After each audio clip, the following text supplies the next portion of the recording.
Граѓаните да не стравуваат дека струјата ќе поскапи оти се преземени сите чекори за стабилна цена, порача денеска премиерот Зоран Заев. Иако берзанската цена на струјата расте, премиерот вели дека разликата кон државните електрани ќе ја покрива владата. За компаниите и институциите веќе бил даден налог да се вклучи третиот блок на рек Битола. Првиот човек на електрани Васко Ковачевски вели дека веќе утре ќе се објави меѓународен тендер за набавка на јаглен. За да се зацврсти електроенергетскиот систем, планирано е дополнително производство од декември до април, а вишоците од струја ќе се продаваат на слободниот пазар, велат од СМ.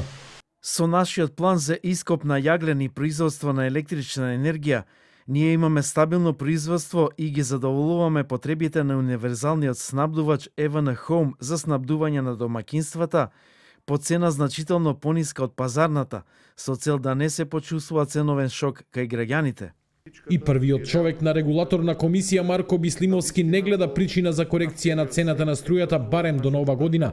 Тој вели дека струјата се покачила на светските берзи, но смета дека тоа е инцидентно и не поради зголемени трошоци за нејзино производство, туку заради шпекулации кои влијаат и на домашниот пазар.